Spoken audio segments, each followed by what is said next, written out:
So నేను ఈరోజు lead code problem discuss చేస్తున్నానండి. లీడ్ కోడ్ ప్రాబ్లం డిస్కస్ చేస్తున్నాను. సో ఒక రీటైల్ షాప్ ఉన్నాడు, రీటైల్ షాప్ ఓనర్. సో అతని దగ్గర డిఫరెంట్ కాంబినేషన్ ఆఫ్ ప్రొడక్ట్స్ ఉన్నాయి. ఎలా అంటే ఇలా డిఫరెంట్ కైండ్ ఆఫ్ కాంబినేషన్స్ ఉన్నాయి. సో ఈ ప్రొడక్ట్ లో లోపల ఉన్న కంటెంట్ అనేది లో ఫ్యాట్ ఆర్ అవునా కాదా అని ఇన్ఫర్మేషన్ ఉంది. ఇంకోటి ఏంటంటే ఈ సర్ఫేస్ ఏదైతే ఉందో రీసైక్లబుల్ లా కాదా అని ఇన్ఫర్మేషన్ అతని దగ్గర ఉంది డేటా. సో ఆ ఇన్ఫర్మేషన్ యూజ్ చేసుకొని అతను ఓన్లీ ఈ కాంబినేషన్ లో ఉన్న ప్రొడక్ట్స్ ని లిస్ట్ ఏదైతే ఉందో చూద్దాం అనుకుంటున్నాడు. అతను ఉన్న అవైలబుల్ ఇన్ఫర్మేషన్ తో ఇది చూద్దాం అనుకుంటున్నాడు.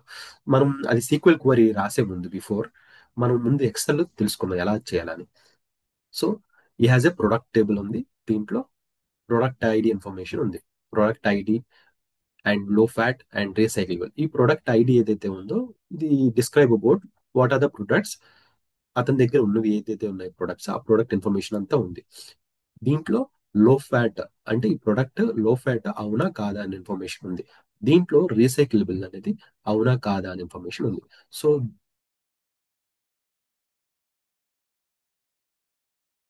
ఈ డేటాని యూజ్ చేసుకున్న అతను ఈ ప్రొడక్ట్స్ ని ఎలా గెట్ చేసుకుంటాడు అనేది మనకి ఇక్కడ క్వశ్చన్ మాట. సో దానికి ఏం చేస్తాం, ఒక ఫిల్టర్ అప్లై చేస్తాం. సో అతనికి లో ఫ్యాట్ ప్రొడక్ట్స్ కావాలి. సో వై అంటే ఎస్. సో అతనికి లో ఫ్యాట్ ప్రొడక్ట్స్ వచ్చేసాయి. దీంట్లో రీసైకిలబుల్ ప్రొడక్ట్స్ కూడా కావాలి. సో టూ ఫిల్టర్స్ అని అప్లై చేయాలి, లో ఫ్యాట్ అండ్ రీసైకిల్. సో మన సీక్వెల్ లో సేమ్ అలానే క్వరీ రాసుకుంటాం. సీక్వెల్ సర్వర్ లో మనం ఎలా తెలుసుకుంటాం, సీక్వెల్ సర్వర్ లో మనకి ఆ డేటా అయితే మొత్తం ఉంది. సో దీంట్లో మనకేం కావాలి, ఓన్లీ ఈ కాంబినేషన్ ఆఫ్ ప్రొడక్ట్స్ కావాలి. సో ఎలా చేసుకుంటాం, మనం ఆల్రెడీ డిస్కస్ చేసుకున్నాం ఎక్సెల్లో ఫిల్టర్ అనేది అప్లై చేస్తాం. ఫిల్టర్ అప్లై చేయాలంటే మనం వేర్ క్లాజ్ అనేది యూజ్ చేస్తాం. వేర్ క్లాజ్ యూజ్ చేసి దాంట్లో మనం ఏ టేబుల్ నుంచి కావాలి, ప్రొడక్ట్ అనే టేబుల్ నుంచి కావాలి. సో ప్రొడక్ట్ అనే టేబుల్ నుంచి మనం లో ఫ్యాట్ ప్రొడక్ట్ కావాలి కాబట్టి అండ్ లో ఫ్యాట్ అనే కాలం తీసుకొని దాంట్లో ఎస్ అనే ప్రొడక్ట్స్ కావాలి. So I'm just filtering S. Similarly along with that నాకేం కావాలి, రీసైకిలబుల్ ప్రొడక్ట్స్ కూడా కావాలి. So recyclable.